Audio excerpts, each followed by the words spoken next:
Hello everyone, I'm Man of Stage, and welcome back to Utawarerumono. Sorry about the little gap in content. Last week was just a really crazy time, and between Sarah and Prince not feeling well and me just being swamped with stuff and needing a little bit of a mental breather, I just determined it was going to be in the best interest to take it easy and get caught up with work stuff and life stuff and all the other fun things that go on outside of the channel. Fun in quotation marks. I appreciate everybody's patience though. This week might be a little bit squirrely too. Honestly, I don't really remember what all happened in the last episode. I think we went through some more scenes. We checked out Munechika's training, I think. I'm pretty sure that was the last episode. Anyway, I'm just gonna keep going with the story. I think that's fine. I don't think anybody's gonna complain about that.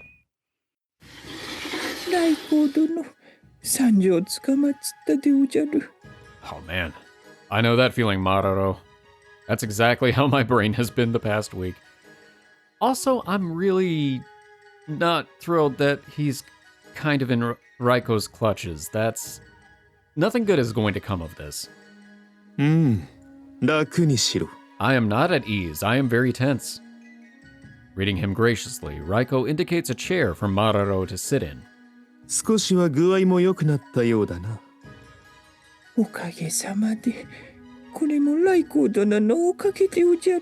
Don't listen to a word he says. He speaks only lies.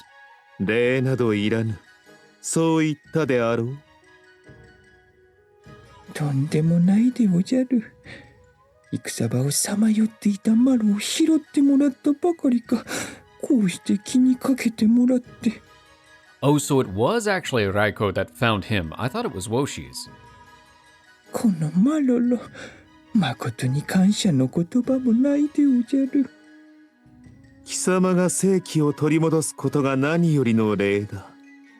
And servitude. He strides to Maroro's side.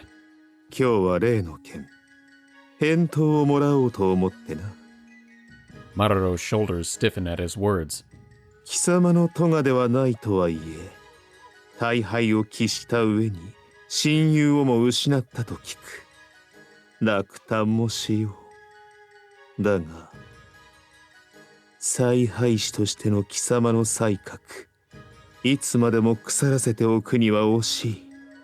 I mean, you could give him a little time to mourn, and then help him come back naturally, but I guess it's easier to control a broken man. Oh no, the music stopped.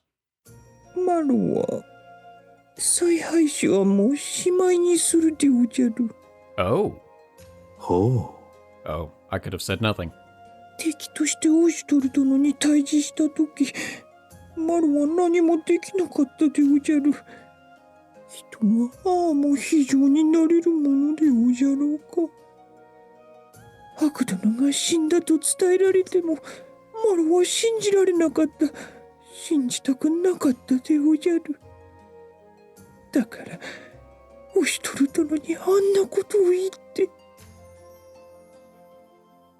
Flashback.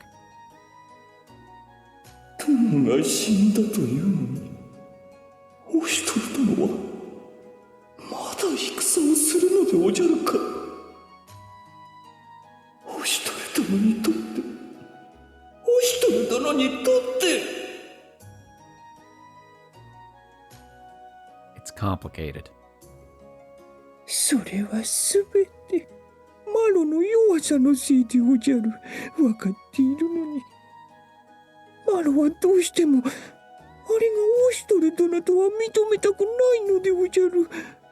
Well, you're not wrong.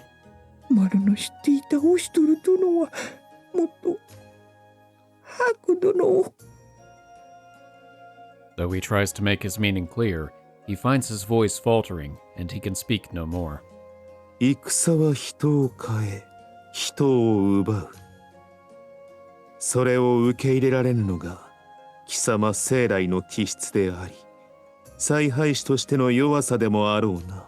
Well, the empathy didn't last very long, did it?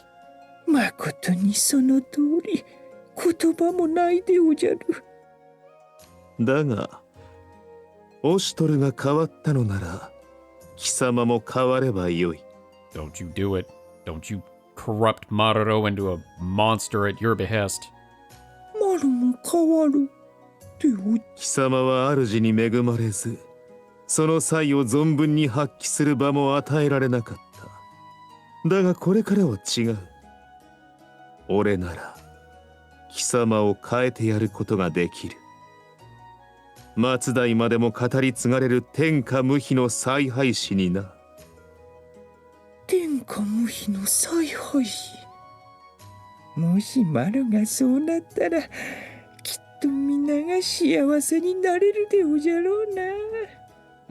I don't know about that, considering who you would be, following.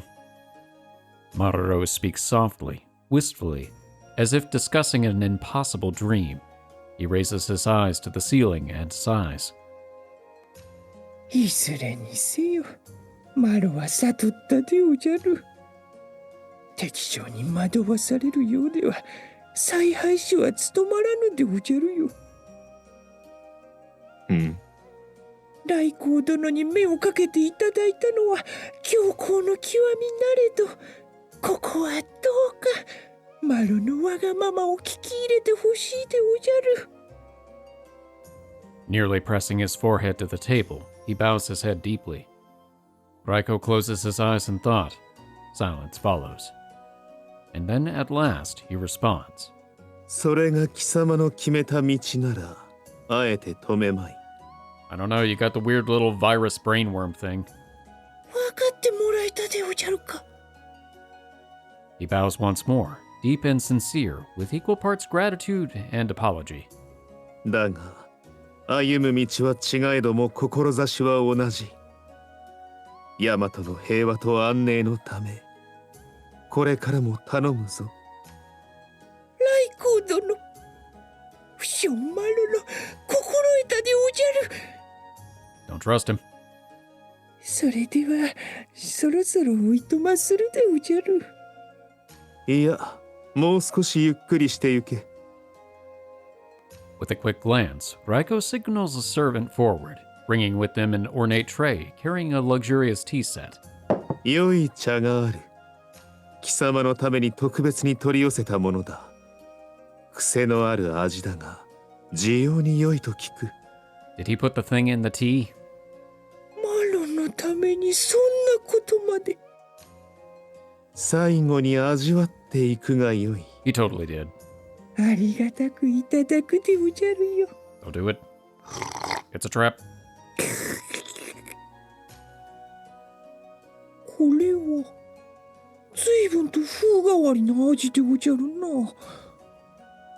ねっとりと強い甘みの奥にほんのりとした薬臭さが。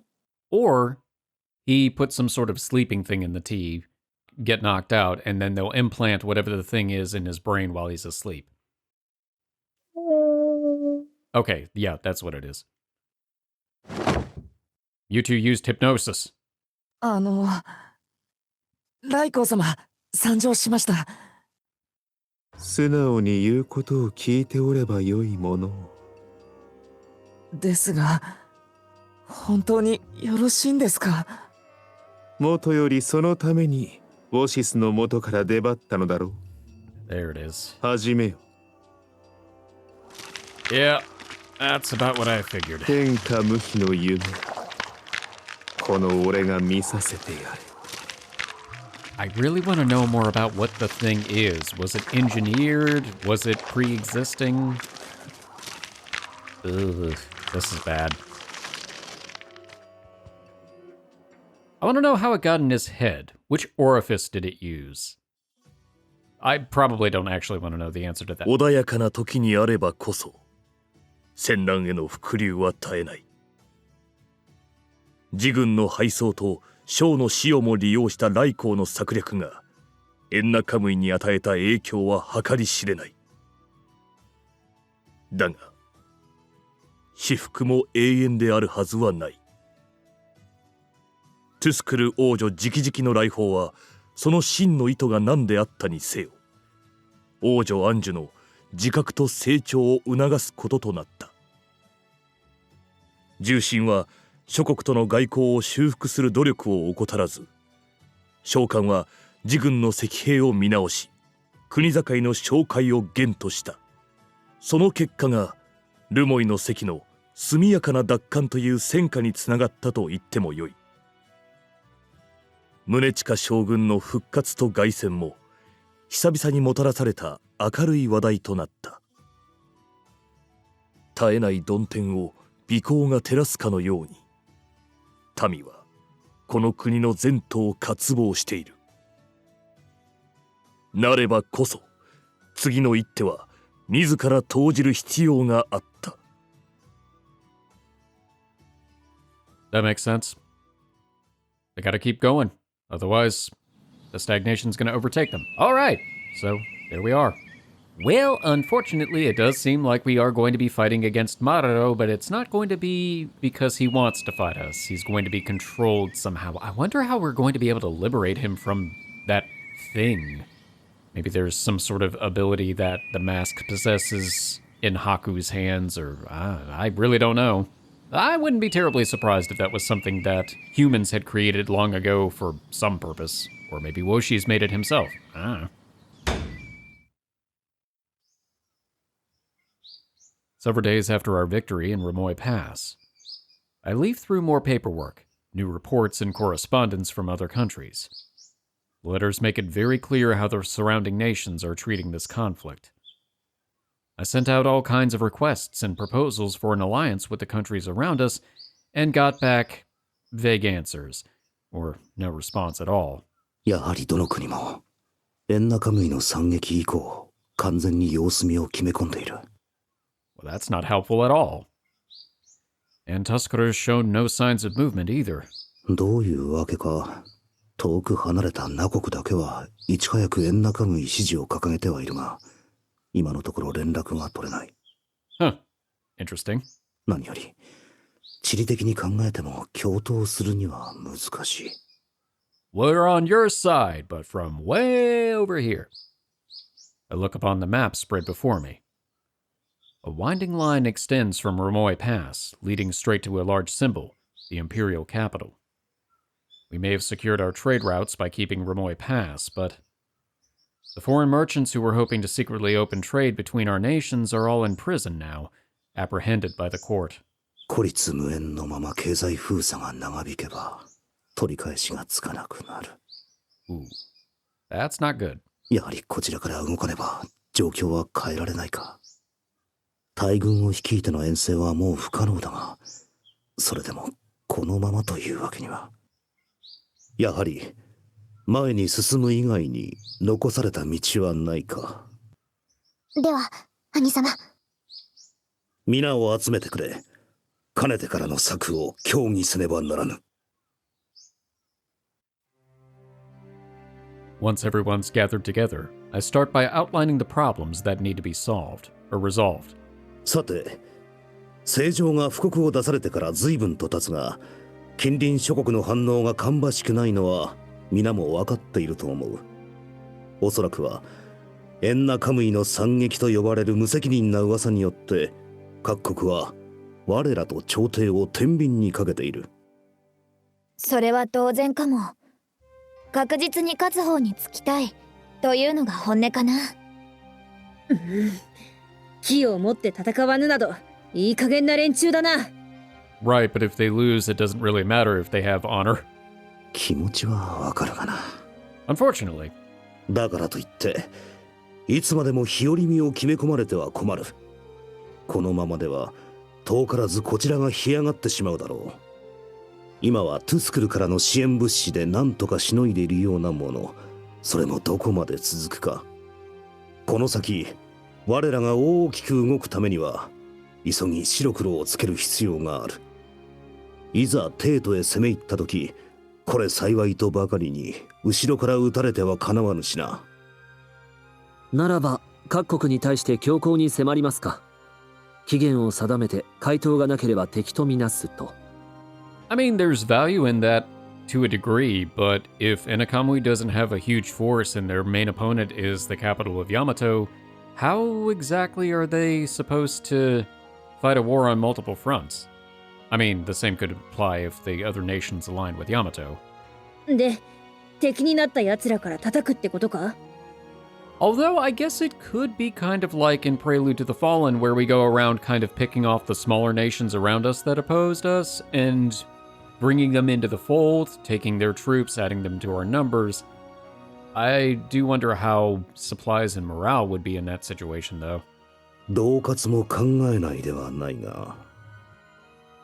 After hearing Ogi and Nosuri's opinions on the matter, I decide to explain what I have in mind.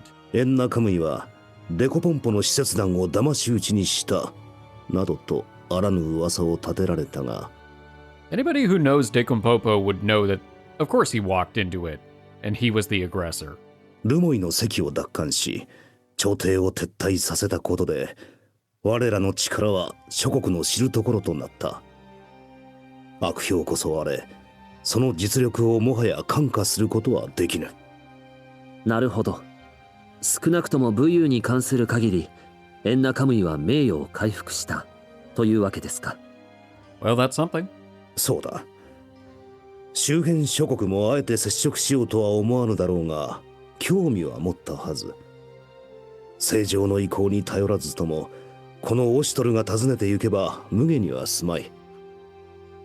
故に、今こそ諸侯を切り崩す好機とそれがしは見る。オシュトルが訪ねて切り崩すだと？だが、大規模な遠征は当分無理だと聞いていたが。It wouldn't be large scale. It would be Oshtor and everyone in the immediate party, except for maybe Anju. But Anju will probably come along anyway because that's what she does. 確かに、エンナカムイとルモイの席防衛のため兵は避けぬ。A small tactical force. 当初の策のように、正常をいただいた我らが諸国を回るのは難しいであろう。派手に動けば、朝廷は大軍をもって侵攻し、エンナカムイはすぐに落とされよう。よって人数を絞り、密かに動くことになる。Yep, that sounds right. 人数が少ないとかなり危険な旅になるかな。危険はもとより承知の上。まずは最初の一国を定めて直に訪れ、強く同盟を働きかけようと思う。敵対する前に、まずは対話を尽くすのだ。一国、確実に切り崩せば、諸侯の動揺はさらに広まり、いずれ雪崩を打って、エンナカムイへと同盟の使者が駆け込むはずだ。それやったら、うちのトト様はどうえYeah, that would probably work. I feel like he'd be willing to side with us, but we'd have to figure out where the ship nation is at this current time. そうだな。ヤマトの海運を取り仕切るシャッホロが味方につくのは確かに心強い。Yeah, Shihoro. That's what I was trying to remember. I could remember his name, but I couldn't remember the nation's name. だが、いち早く中立を宣言してしまったソヤンケクル殿に本意を促すのは少々骨が折れるだろう。What makes a man turn neutral? Is he born into neutrality, or is it foisted upon him? 何より、ヤマトの海運を取り仕切るシャッホロがこちらにつくのは朝廷を刺激しすぎる。それに、かの国は遠隔地でもある。あやや、そうなのけ。いい考えやと思ったんやけどな。できればもう少し後にしたいところだ。Tell your dad I say hello. ここは以前からの計画通り。My eyes fall on Rulutieh, who's been listening intently. ルルティエ、久しぶりに里帰りしてみぬか。九十里にですか？ああ、オーゼン殿も心配しておられるだろう。She watches me anxiously, apparently not sure of my intentions. それは、まさか、私にいとまを出されるという意味でしょうか？ Nope, it means we're all going together. そうではない。I shake my head gently. It's time to speak my mind. 正直に言おう。ルルティエには、九十里とよしみを通ずるための使者として立ってほしい。我らが九十里と結ぶための助けとなってほしいのだ。九十里は発注賞を往路にいただいた周辺一の大国。味方にできればまさに盤石。剣道将来は目前となる。何より他の諸侯との交渉もたやすくなるであろう。Rulutieh doesn't seem to know how to take this statement, but Kuryu nods in agreement. 確かにくじ売りがつくのであれば我々もということですね。I nod to Kuryu, then meet Rulutieh's eyes once more. だが何よりルルティエはオーゼン殿からお預かりしている身、元気な姿をお見せするのが筋であろう。だから私に一度里に帰れと。ああ。その後は戻ってきてもよろしいのでしょうか。体よく追い払われるとでもまだ思っているのか。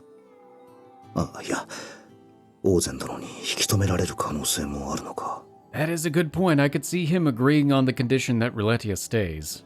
単に家族を合わせてやりたいのと、彼女を人質に同盟を迫るようなつもりはないことを示したいだけなんだが。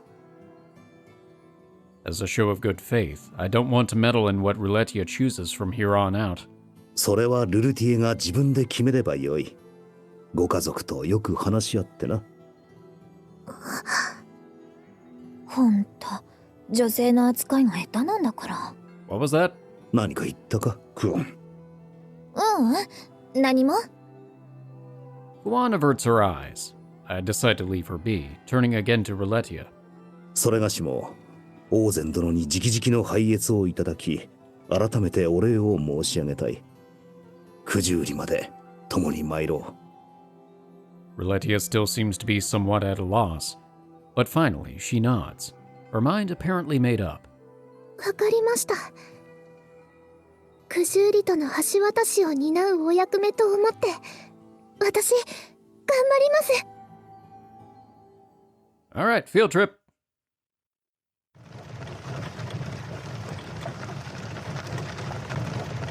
We're taking the scenic route. For the sake of securing our first ally, we get our caravan together and head for Kuiyuri without delay. Our battle against the court hinges on this alliance. We have to move quickly and stealthily before anyone can interfere. そのはずなのだが。But nothing went according to plan. I glance back at our traveling party, worry on my face. Behind me, Rulutieh rides atop Kokopo, looking very uneasy. Her being here is a given. And there's Ururu and Sarana as well. That's another given. The problem is... I mean, are you surprised? Again, not surprising. Same. I heave a great sigh as I look over Kuan, Nosori, Atui, and the other familiar faces joining us. まったく。遊びに行くわけではないのだぞ。どうしてこうもゾロゾロとついてきたのだ。Well, obviously, if we get into a fight, we need named people who actually have experience points and not just faceless mooks. Kuan responds with a smile on her face. それは心配だからかな。どこで何が起こるかわからないもの。心配か。Things are still chaos out here. There's always the chance of running into Imperial forces, and with things in disarray, there's bandits too. 同行する人数が増えれば安全にはなるだろうが、目立ちすぎれば元も子もないわけで。March in a single file to hide our numbers. 兄上。Hearing Kuryu call to me, I look up. It seems like he's returned from his reconnaissance. 偵察ご苦労。して状況は？この坂の先に集落が見えます。先方から指定された村だと思われますが、出迎えの者はまだ到着していないようです。よし。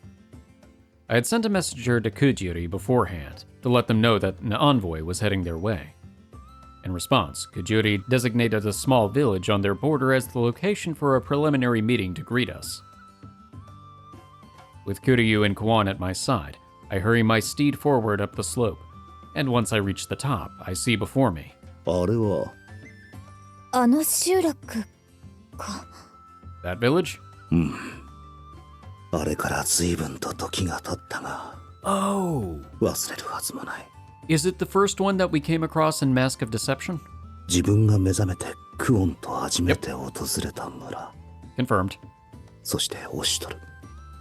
いや、ウコンと出会った村。兄上。 Kuryu's voice snaps me back to reality. I look back, seeing his confused expression. ああ、そうだな。村の外で一旦待機しよう。九十売りの出方を伺う。キュールは分かっております。長のところには私が。頼んだぞ。 If a bunch of strangers ride into their village with no indication that they're friend or foe, the people will get anxious. And Kuon had a point. We don't know what waits for us in there. If this is really some trap, we'll be at their mercy in there. じゃあ私はみんなを連れてくるから。 With that, Kuon starts back down the slope. But as I watch Kuon descend, I hear a voice in my head.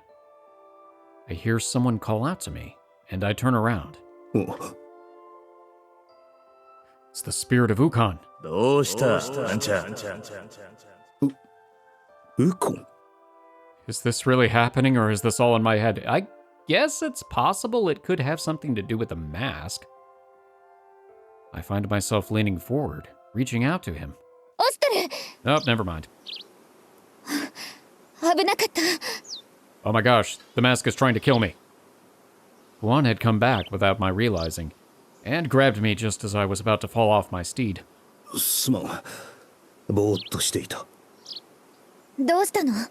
I saw a ghost of Christmas past. いや、なんでもない。どうやら長く馬に揺られすぎたようだ。後でお薬飲んだ方がいいかな。ああ、すまない。I'm only half listening to Kuon's words, rubbing my temples. 己の弱さが招いた幻覚か。それとも。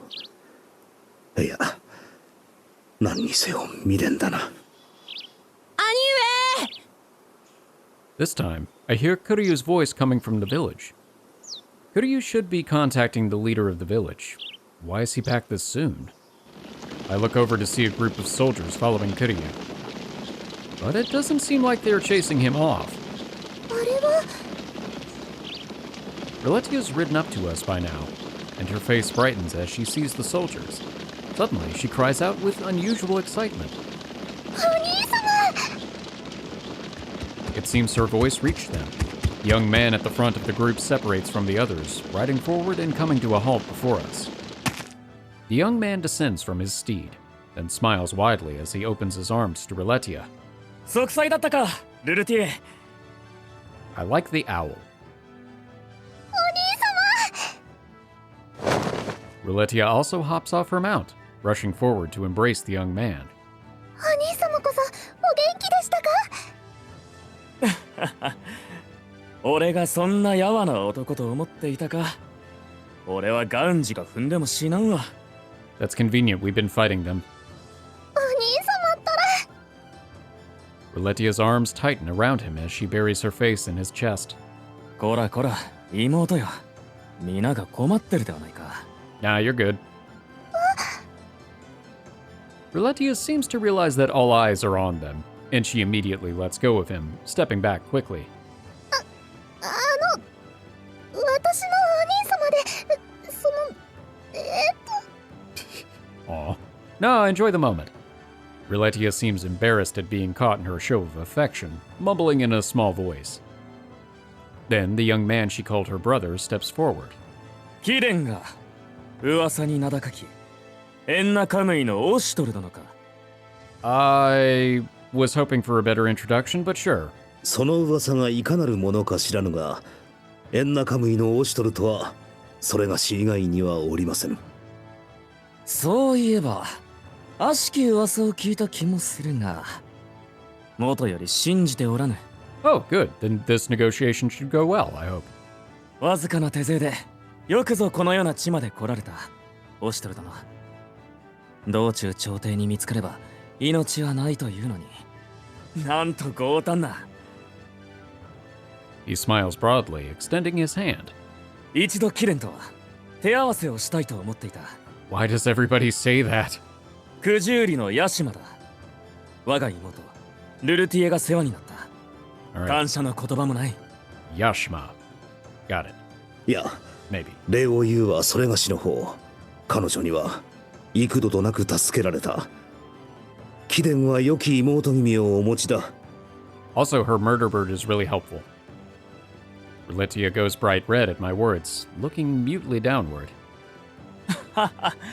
オシュトル殿のその言葉は何よりの土産だ。さて、こんなところで立ち話もなんだ。すでに村の旗小屋を押さえてやる。そこで話をしよう。 Before we go, are you and the owl sharing emotions? Because you guys seem to be really in sync with each other. I guess we'll find out later. まさかここにまた足を踏み入れることになるとはな。 Ah, it hasn't changed one bit. Still that woman getting water at the well, those two walking down the street, the large bird. ごめん。 That's still not as large as Kokopo, but you know. はいはい、少々お待ちを。 Hey, same in.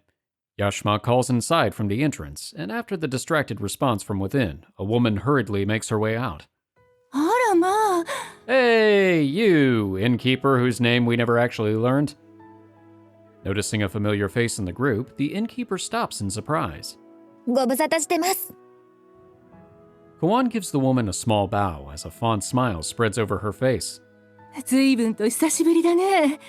都は大変なことになっているって聞いてるけど、元気だったかい？ Been better?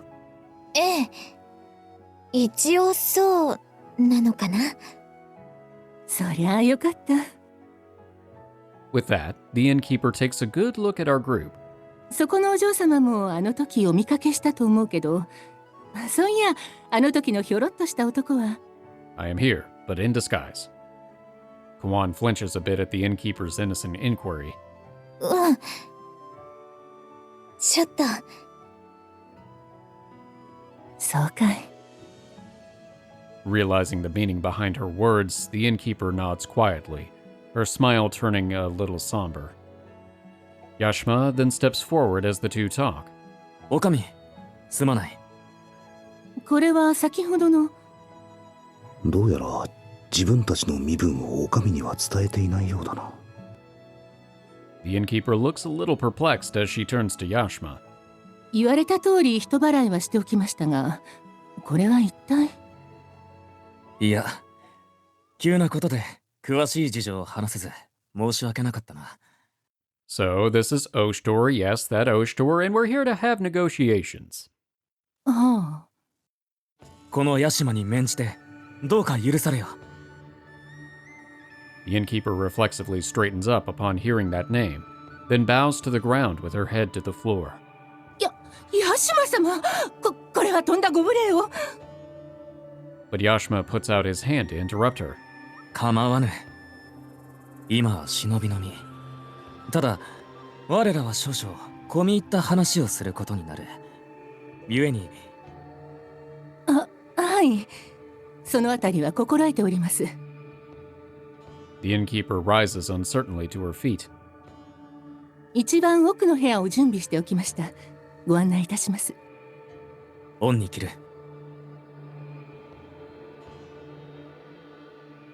Oh, this is a pretty nice place. This will be a good spot for a meeting. The innkeeper leads us all to the room in the back of the building. もし何か入り用になりましたら、何なりとお申し付けくださいまし。 Should we get some tea?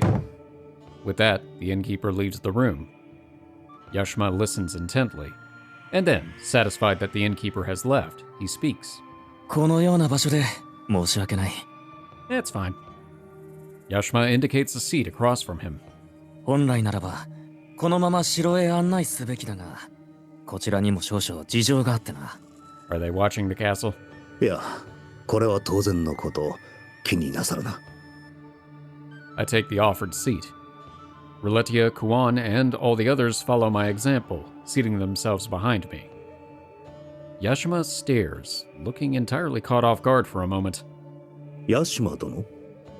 すまない。ルルティエがそちらに。いや、それも当然か。Was I supposed to seat her? Yashma mumbles to himself as he takes his own seat. さて、 Yashma slaps his knee as if to change the mood. 事情はルルティエからの文でおおよそ理解している。余計な腹芸はやめて率直に言おう。俺もまどろっこしいのは苦手だ。 Good. I prefer the straight and narrow. Yashima scratches his head, sounding a little tired by the very prospect. 俺個人の意見は単純だ。ヤマトの一大事となれば我が剣を振るうのに何のためらいもない。 There's a but coming, isn't there? まして妹が正常のおそば好きだというではないか。我が妹の忠義、実に誇らしい。俺もそれに報いたい。ではお兄様。だがしかし。 There it is. Yashima stares straight at me, a small sigh escaping him, then continues. 貴殿の掲げる御旗が誠のものなれば。だが。 A chill runs through the room at Yashima's words. なるほど。ヤシマ殿はこう申されたいわけか。我らが正常が偽物であると。お兄様。 Rulutieh pales at my words, rising from her seat. それはどういうおつもりでおっしゃっているんですか。まさか向こう側に。ルルティエ。 Yashima falters for a moment, clearly not expecting such an outburst from his sister. そうは言っておらん。だが。 Yashima seems to be at a loss for words, unable to deal with his sister's condemning stare. He sighs again, more heavily, before continuing in a quieter voice. 我が妹が正常のおそば好きをしているのだ。妹が仕える正常を疑うということは妹を疑うも同じ。我が妹を信じればこそ俺は貴殿の掲げる御旗は誠のものであると信じている。では。だが皆がそうとはいかぬ。 So much for the double talk. 俺はルルティエを信じる。故に妹が信じるオシュトル殿と正常を信じる。しかし他の者たちにそれを求めることはできぬ。これは俺とお前との絆があればこそだからな。誰も彼もがオシュトル殿を信じるというわけにはいかぬ。ことがことだけに慎重にならざる応援。みんなもルルヤンなら分かってくれるいや、そう簡単にはいかぬ。それに。それに？いや、これはここでは関係ないことだ。Okay. Yashima seemed like he was about to mention something, but he hastily changes the subject, clearing his throat uncomfortably. ともかく、皆が迷っている。ことは一大事。迂闊に動いて、逆に忠義に反することになっては元も子もない。だが、迷っているということは、貴殿らを信じても良いという気持ちもあるということ。Why does this feel like a situation where we're going to have to do a series of missions or something to prove to these various nations that we are who we say we are? 心の内では、このままでは許されぬと皆が思っている。信じるに値する何かがあれば、おそらくは。つまりそれがあれば皆を説得することは十分可能だとヤシマ殿は申されるわけか。それはそうなるが。 Right, but what would serve as that piece of evidence? となればやはりできればこの切り札は使いたくなかったんだが。 Surprise, we actually brought Anju along with us. She's just in disguise in the back. たわけた話よ。 Alright, there it is. As the clear voice rings throughout the room, Munechika and I nod to each other, stepping to either side and kneeling silently. Alright, I called it. Except for maybe she wasn't actually in disguise, maybe she was just here. なんだお前は。 It's Anju. And so the voice echoes once more. ようもそんなことが言えたの、ヤシュマ。A small girl stands before him, clearly out of place among the rest of us. For a moment, Yashma studies her suspiciously, and in an instant, his eyes widen in shock. あなた様は The girl smiles boldly, striding forward. 正常 Yashima instinctively kneels to the ground and gives a deep bow. The owl also bows? Yes? さてヤシュマ、世が偽物かどうか、その寝ぼけた眼をしっかと見開いてよう見。い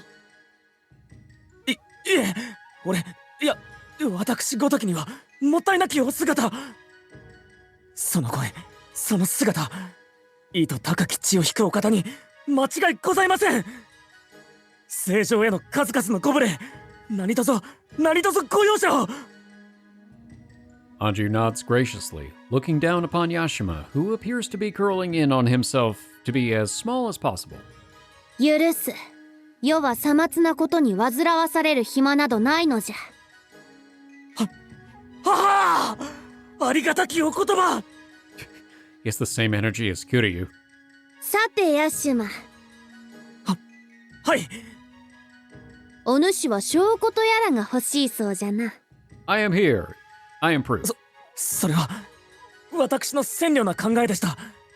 正常のお手を煩わせずとも、この私が神明をとして。いや、お主がいちいちどうこうするのを待っているのも面倒じゃ。世が城へ赴こうぞ。そしてオーゼンに会って話をするのじゃ。Well, that would probably get things moving. オーゼンの腹が決まれば、異を唱える者もおらんようになるじゃろう。それは確かにそうでございますが、しかし。ヤシマの様子がおかしい。さっきも言葉を濁していたし、一体何を焦っている。王女さんを目の前にして動揺しているだけではない。 Yashima already said he's not one for subterfuge. There's got to be a reason he's acting like this. Anju, however, doesn't seem to notice anything unusual about his attitude. She presses on. Yeah, she's not that observant. どうした？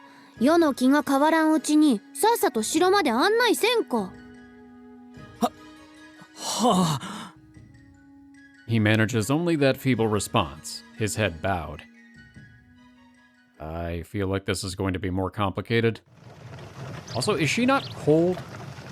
After a short rest, Yashima leads us to the castle. Yashima, leading the caravan, sighs again, for the umpteenth time since we left the village. Even Anju seems puzzled by the sheer amount of sighing.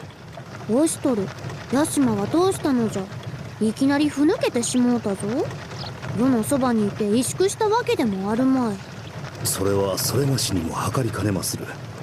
しかし I pause for a moment, then look Anju straight in the eye. やはり言っておかねばならぬか。正常。お覚悟が必要になるやもしれませぬ。それは正常の恩義をもってしても、そう簡単にはことが運ばぬやもしれず、そういうことでございます。Anju's voice is clear and even as she responds. それも覚悟の上じゃ。Are you? 正常。オシトルが切り開いた道を歩くだけでは、ただのボンクラのお飾りじゃ。世は世の力の及ぶ限り、己で道を切り開きたいのじゃ。She looks anxious, but her words are sincere. I feel myself tense a little at her words. そこまでのお覚悟とは。 Honestly, neither did I. ならば、それがしは正常の道を荒らす者を打ち果たすまで。 By force if I must. 任せる。もちろん、そうならぬことを願いたいが。Rulutieh's voice interrupts my thoughts. 見えました。あれがクシューリの城です。All of us look to where Rulutieh is pointing. Whoa, that is not what I was expecting. Oh yeah, I think that's... あの形、やっぱり噂は本当なのかな。I think that's one of the castles, or this is one of the areas from the intro movie, I believe. That would make sense. クシューリの城は遺跡を再利用して建てられた城です。Ah. 実物を見るのは初めてなのです。 That thing is massive. It looks like a coliseum. 興味のある連中には垂涎の的だろうな。Wow. しばしここで待たれよ。父上を呼んでまいる。 Oh yeah, this whole thing looks very much like a lot of the ruins. With that, Yashma swiftly exits the audience chamber. さて、謁見のままではすんなり通されたが。And this is where everything goes wrong. I look around the room, trying to see if I can sense anyone else in here. 最悪、囲まれるかな。Guan sounds like she read my mind. She's on guard too. その時は正常を頼む。それがしは九十里を。もちろん。大丈夫やえ。元より正常をお守りするのは小生の役目。兄上、私はどこまでも兄上と共に。We all nod, reaffirming our roles and our resolution. After a while, we can hear a commotion coming from the back. 何事か。 After a moment, I realize it's the sound of someone charging for us. Daddy's here! I can't tell exactly what's happening, but I know this isn't normal. 正常。 Anju nods grimly. The others position themselves around Anju, forming a protective barricade. We all hold our breath, watching the doors, and they burst open with a violent crash. As one, we tense for combat, but that's not what's going to happen. Rulutieh! That's about what I expected. お父様 It's like Soya and Kenkuru all over again. お父様。 This man, Rulutieh's father, plops down on the throne and claps his hands against his leg expectantly. ほれ、ルルティエ、いっつも通りほとんどお膝に座りんさい。Dad, not in front of my friends. どうしたひょっとして太ったよおとんはぽっちゃりしたルルティエもぶち好きじゃけ。Sir, you are on the way to getting slapped.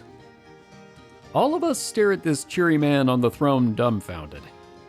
Rulutieh, on the other hand, appears to have shrunk into a blushing, mortified ball. お父様ゲニどうしたルルティエ、まさか熱が。おこりゃけん、薬を呼べ。 The Olo of Kuiyuri bolts up out of his chair, bellowing at the top of his lungs. 落ち着いてください、父上。 Yashma runs in completely out of breath. ルルティエの帰国を知らせるなり、身支度どころか友のものさえつけず走っていくなんて。踊り、何そんなに落ち着いとんじゃ。ルルティエがぶち仕分けにしとるじゃろうが。ルルティエの具合が悪くなったのは父上のそのみっともないはしゃぎようのせいです。なんと。 What have I done? Ozen reels back a bit, in shock. ルルティエ、おとんが嫌いになったん。何をどう解釈すればそこまで飛躍するんですか。 It's because my pants are off. I can't think straight when my pants are off. The rest of us are having a hard time following their argument. We look back and forth between father and son, speechless. 父上、エンナカムイの皆様がそこにおいでです。 Hi. 何 Ozen's eyes flicker behind Rulutieh, and he finally notices the rest of us. Ignore everything you just saw. Ozen's face reddens, and he clears his throat a couple of times.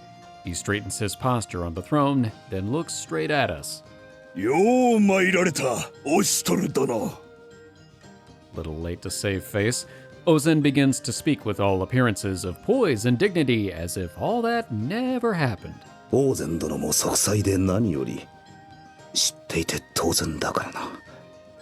そういえばオシトルに出会ったのはちょうどルルティエを預かった時だったんだよな。 Oh, yeah, that's true. Yashima's face is quite red as he sharply reprimands Ozen. 何もかも手遅れです。父上。 Nonsense. Is that one of those transforming owls? It looks like it. I love those owls. They can puff themselves up to look really cute or they can look really mean.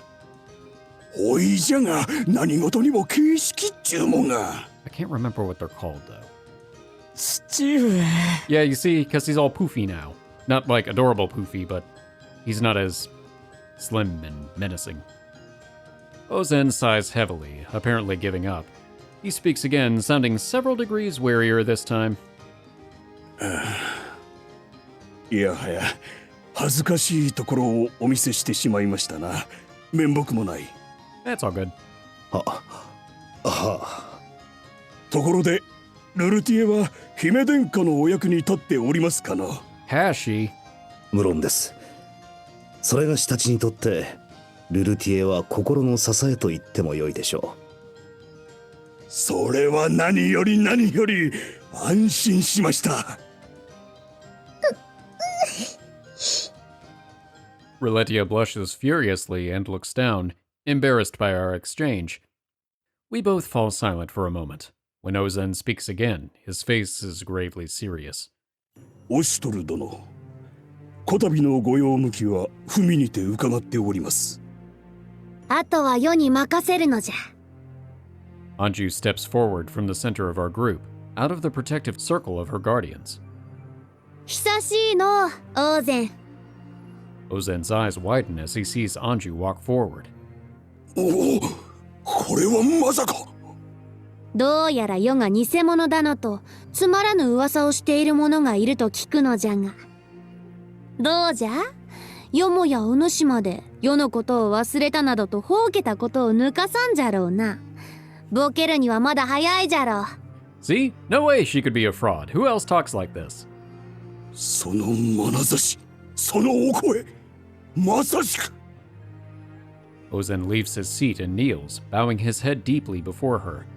そのお姿、見間違うなどありえませぬ。あなた様はまさしく姫殿下。いえ、大和の民がいただくべき唯一無二のお方でございます。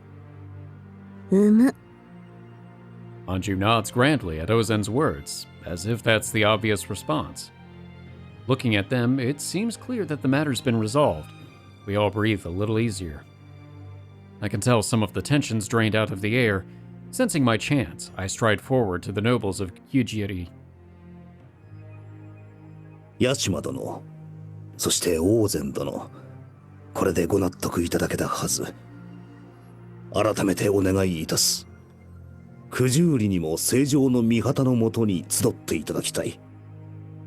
I make my claim with proud, regal confidence. However...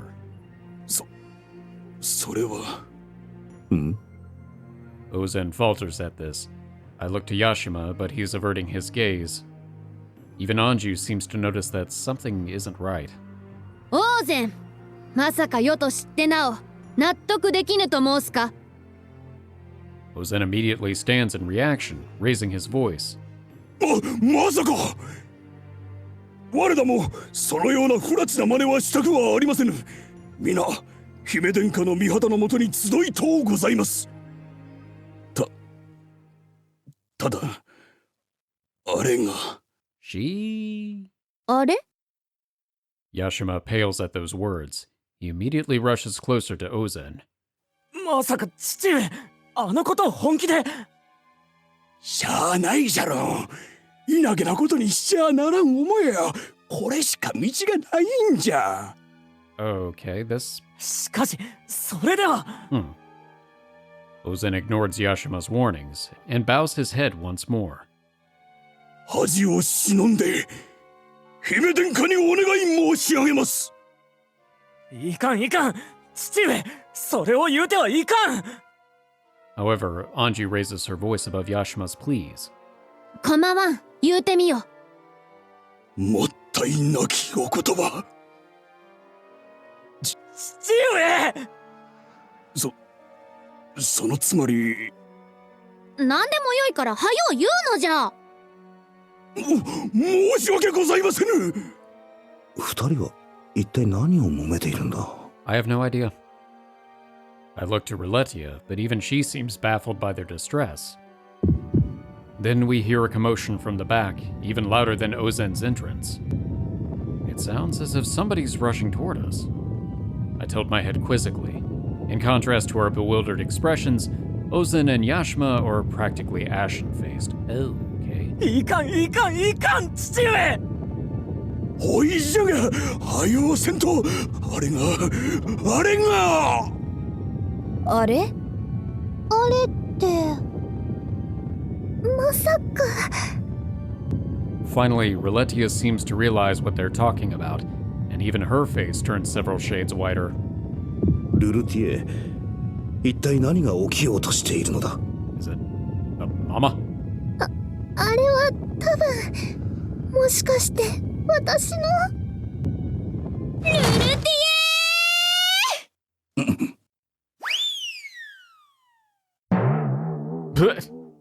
Oh. Alright, I'm assuming that there are reasons that sound happened. As the doors burst open, a shadow lunges straight toward Rulutieh. ルルティエ！ It's fine, I'm sure. The sudden crisis catches us off guard for a moment, but we quickly recover, rushing to help Rulutieh. But as we get closer, we realize that the figure is a woman. She's dressed elegantly, and she's quite attractive, but something feels familiar. The air around her, the shape of her ears and tail, yes, it reminds me of Rulutieh's. ルルちゃん、おかえりなさい。 The woman holds Rulutieh in a strong embrace, rubbing her cheek against the smaller girls. ダメです、こんなところで。 No, that ship has sailed. 彼女はまさか。 At my question, Yashma makes a sour face, as though he's eaten something foul. さよ Oh. このクソアマ。もとい、女性は俺の、そしてルルティエの実子。 Wretched shrew, wow, okay. ルルティエの姉、シスでございます。 Oh, that was a code switch. そういうことであったか。ルルティエのお姉さん？やっぱりな。ルルヤンとなんとなく似てる。いや、雰囲気はともかく、性格は似ても似つかぬような。 No, sorry, why do you know this? 長く離れた妹との再会とあれば、普段通りにできるのも当然のこと。Oh, okay, great. それにしても、あれはやりすぎなような気が。Shis doesn't seem to notice our uncertain expressions, continuing to happily rock Rulutieh in her arms. お姉様、そろそろ。ルルちゃんってば照れちゃって。いや、みんなが見て、ルルティエ。 She's... Whoa, that's hard to pronounce. Blissful smile freezes, and she pulls back from the hug slightly, studying Rulutieh with an intense gaze.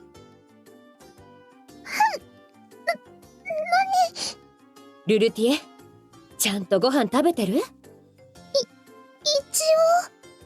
応。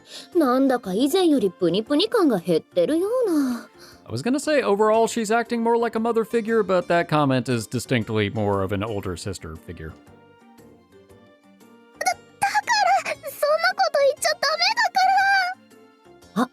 でも育つところはちゃんと育ってるか。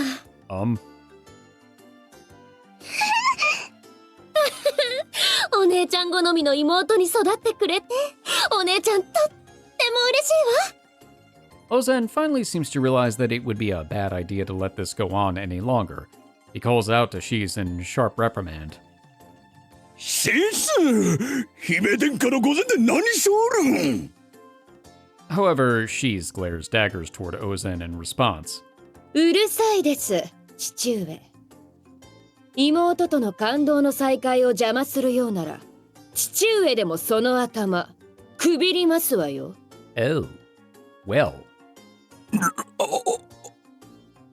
Ozen just stands there, shocked into silence by his daughter's death threats.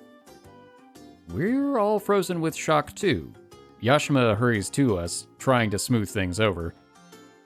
いや恥ずかしい限りで。 Yashima wipes at his brow. The sweat is starting to drip by this point. Something occurs to me. I remember what he said earlier. まさか九十里との同盟の障害というのは。それよりお姉様。なに？もっとギューってしてほしい？そうじゃなくて、お姉様はお嫁に行ったはずじゃ。 I'm back now. Shis' serene smile fades, replaced by an air of murderous menace. Oh no. ああ、あれ。 Shis clicks her tongue, clearly in a foul temper. ダメよ、あれは。絶望的に問題が。あれって、兄上様のことをそんな風に。大丈夫。すでに赤の他人だから問題ないわ。What happened? I wish to know more, but I'm also slightly afraid. His body will never be found. いっそ、人じゃなくて口も聞けぬものにしてもよかったけれど、面倒だからやめたわ。This lady is scary. お姉様？だって、せっかくチャモックの一番美味しいところである生き肝をご馳走してあげようとしたのに、それを見て腰を抜かすんですもの。かなり頼りないとは思っていましたけど、あれはないわ。あれならポコポと結婚した方がマシ。 Alright, Kokopo. Your time is now. ヘラヘラしてたり、男のくせに花をめでたり、人形を集める趣味は許せても、血の滴る肉を食べることもできない男なんて。She's finally lets go of the exhausted Rulutieh, leveling her cold gaze back at her father. 父上がどうしてもと言うから結婚したのに、とんだ時間の無駄でしたわ。ことに至る前に踏み潰して正解でした。Well, it is not that kind of game, so fair. だから、これからはずーっと、お姉ちゃんはルルティエと一緒だからね。Where did the heart in your mouth come from? Both Yashima and Ozen hastily put their fingers to their lips, trying desperately to mime for her to be silent. But Shis just gives them both a dubious look in response. お姉様。なーに？一緒にって、お姉様も一緒に来てくださるの？ No, you're going to stay here, forever and ever. Shis responds immediately. そんなわけないじゃない。Yep. ルルティエは、お姉ちゃんとずーっと、このお城で一緒でしょ？ That was a little too on the nose. Rulutieh looks taken aback at her sister's words, and she responds with a shaky voice. でも、私は、アンジェ様のおそば好きとして、ずっと。おそばつき？ She stares at her sister as if unable to comprehend. However, she seems to realize something, and she turns to glare at her father and brother. まさか、まだあのことを言ってなかったのかしら。それはなんだ。Yashima cowers slightly under her stare. まったく、少しはマシになったかと思えば。しかし、これはこの国の行く末がかかっているのであって、我らが。黙らっしゃい！ Well. She snarls at her brother, then turns to us. こんな父と弟の言葉を信じた私が愚かでした。いいわ、私から伝えます。She kneels gracefully before Anju, as if her foul temper before was all just some dream. 姫殿下、こたびの同盟締結に際して、一つ願いを聞いてはもらえないでしょうか。I almost guarantee at this point it's going to be Rulutieh stays here. 願い？はい。それは、Yep. 我が妹、ルルティエを、私の。いえ、我らのもとへとお返しいただけないかと。なんじゃと。ルルティエを。姉上。シス、何姫殿からかばち垂れとる。Shis merely ignores the desperate cries from her family as she continues on. もし我らの忠義を疑い、父が入用だと申されるなら、そこの愚邸を差し出しまする。But she's not a hostage. おい。ああ見えてガウンジが踏んでも壊れない愚鈍。いえ、欠物。かかしの代わりくらいにはなりましょう。Is this just a common phrase in this country? Just Guanji stepping on people? どうか、ルルティエの帰国のお許しを。Finally, I understand why they seem so flustered by all this. なるほど。こういうことだったか。ルルティエ可愛さとはいえ、彼女の言いようは一歩間違えれば、王女さんの意向に異を唱えたと受け止められかねない。今はたかだか妹一人の行く末をごねているだけだから笑い話で済むが、話の転がりようではそれだけで済むとは限らない。仮にもしこのまま強引にルルティエを連れ戻したとなれば、王女さんが許しても必ず遺恨が残る。そもそもそんな勝手が通るなら、王女さんの威信にも関わり、結束が緩むことにもなるだろう。Ooh, that is a messy situation. まさか妹一人の行く末に国の命運がかかることになろうとは。お姉様。Rulutieh bursts out, having had enough. It seems Shis hadn't taken her opinions into account. But Shis still seems oblivious. わかってるわかってる。ルルティエにはもう怖い思いとかさせないから。そうではなくて。姉上、何を血迷ったことを。ルルティエは正常のおそば好き。そんな誉れをこのようなわがままで。じゃああなたはルルティエが過酷な戦に耐えられると思っているの？ It wouldn't be the first time, actually.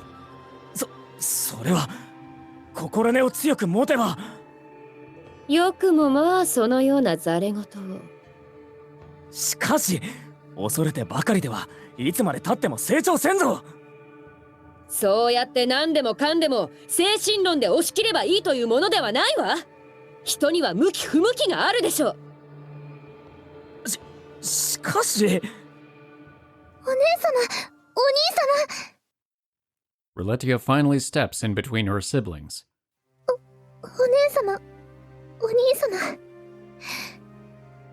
ルルティエはもう泣いてばかりいた昔のルルティエではありません。私はアンジュ様と共に生きたいと思います。ルルティエ。よう申した。 Yashma tears up a little as he hears Rulutieh's desperate plea. ルルティエ、お前がそんな立派なことを言うようになったとは。わかる。おとんにもわかるけの。ルルティエ、強なったの。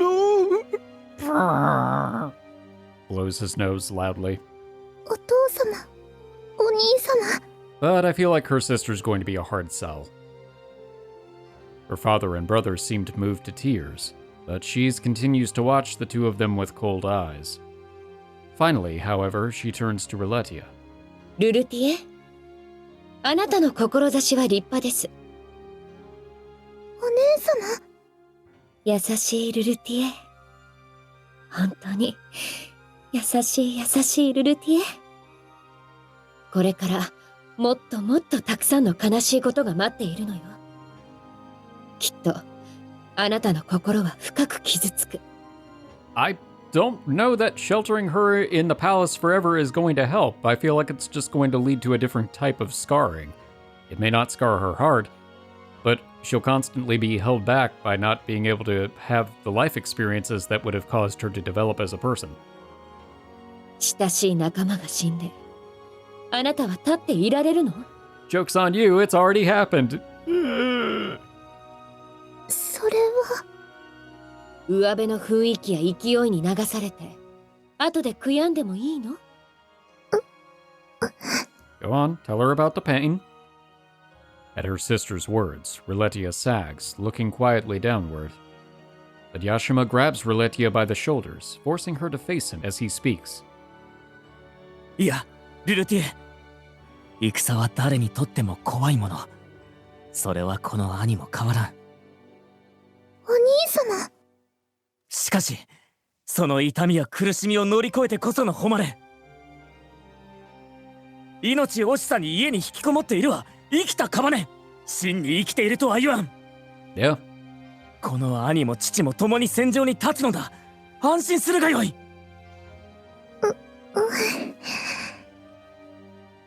However, Rulutieh can only manage a troubled smile in response. For a moment, it seems like we're at a standoff. However, Anju raises her voice. 双方の言い分は分かった。世に一案がある。正常。世もルルティエが大事じゃ。これからも世に仕えてほしい。シスの言い分もよう分かる。人の向き不向きもじゃ。じゃが、一番大事なのは本人の気持ちであろう。世も無理強いはせぬ。ルルティエ、そなたはどうしたいのじゃ。Ah, okay. This is actually a very good position. I mean, it's going to be very difficult for Rulutieh, but Anju has a really good point. 私は。Rulutieh's gaze wavers. She casts around, looking desperately for anybody that can help her. I clench my teeth, seeing Rulutieh's reaction. 王女さんの言い分はもっともだが、この場で言うべきではなかったか。Yeah, maybe. ルルティエは流されやすい性分だからな。おそらく二人とも自分の考えを押し付けてくる。さて、どうしたものか。せめて二人から距離を置いてゆっくり考える時間があればいいんだが。A nonchalant voice breaks the silence, completely unfitting for the tense atmosphere. ちょっといいですか？ Okay. クオン。何ですの？ Shis glares daggers at the intrusion, but Kwan barely seems to notice, continuing as though she doesn't have a care in the world. 踊り込みの最中に悪いんだけど、これってまだ続くのかな？ Oh, okay. はい。まだ時間がかかるようなら、お茶を一杯いただけないかななんて。I suppose that's a good way to diffuse the tension. I suddenly realize what Kwan is trying to do. Atui seems to notice as well and whines loudly. うちも小腹が空いてきたい。小生も肩が凝ってまいりました。Munechiko rolls her shoulders with obvious discomfort. いい茶葉。九十里にはいい茶の葉があると聞きます。I whisper so that only Anju can hear me. 正常。お、Anju finally realizes our plan as well. そうじゃな。世も長旅で疲れた。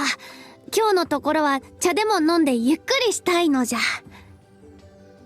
It's a little forced, but that's enough to do the trick. これは姫殿下がおわすのにとんだご無礼を。Ozen hastily bows his head once more. 申し訳ございません。ただいま部屋にご案内を。しばし世話になろう。ですが。Ozen hesitates for the slightest moment, then continues. 時が来れば姫殿下の元へ馳せ参じることは今ここでお約束いたします。しかしルルティエのことは今しばらく待ってはもらえぬでしょうか。 Fair. ふむ。Anju glances to me in contemplation. こうも皆に見られながらではルルティエの考えもまとまらぬかと。しばしの投留を許していただけるのであれば彼女自身が決めるいとまも作れるというもの。そうじゃな。ルルティエもそれでよいな。はい、そうかもしれないです。では今宵は些細なことなど気にせず、自分で思うままに考えるがよい。はい。ここはクオンに助けられたか。 She has a talent for it. Yashma seems relieved that the decision's been postponed for a while, but Shis is clearly not happy. It's clear to her that I set this up so that neither of them could try to sway Rulutieh's decision. But it also seems like she understands what it would mean to go against Anju's wishes. She has no choice but to keep silent. しかしどうする。我らはよそ者、お家の問題でもある。うかつに口を挟むわけにもいかんしな。True. 上辺の忠義じゃなく、ルルティエの自身の真意を引き出し、それを後押しできればいいんだが、果たしてどうしたものか。I glance at Rulutieh, but she's barely paying attention, her mind clearly on the problem at hand. Talking to her now could stir up the two siblings again. It wouldn't be a good idea. オシトル殿は I'm interrupted from my ruminations by a voice calling for me. ヤシマ殿。申し訳ないが、落ち着いてからでよいので、話を聞いてはくれまいか。もとより、いつでも構わぬ。ヤシマ殿の都合の良い時に訪ねて来られよ。かたじけない。では、後ほど部屋に伺わせていただこう。As I watch him exit the chamber, a small sigh escapes me. お互い、気苦労が絶えないようだな。Yeah, that's what happens when you're in that position. まずは一婚。Well, I know we're in the middle of this scene and Rulutieh has a really big decision ahead of her, but I think I'm going to call it here for this episode. I have to say, this is not quite the situation I was expecting. I did figure that there was going to be some tension trying to keep Rulutieh there, but I kind of thought maybe it was going to be from Ozen. I didn't realize that her older sister was going to be the one that would really want her there, but it's very obvious that her older sister is kind of the one that is keeping everybody else in line, so to speak. She seems like an interesting and fun person. I'd love to see what she's like in a fight, but I have the sneaking suspicion that if we do see her in a fight, it's going to be against us. Probably for the best that we don't. Also, what happened to her former husband, betrothed? We'll never know. Well, thank you all so much for watching. I hope you've enjoyed this episode, and I hope to see you in the next one. For now, I am one half of the Bridge Boys, signing off.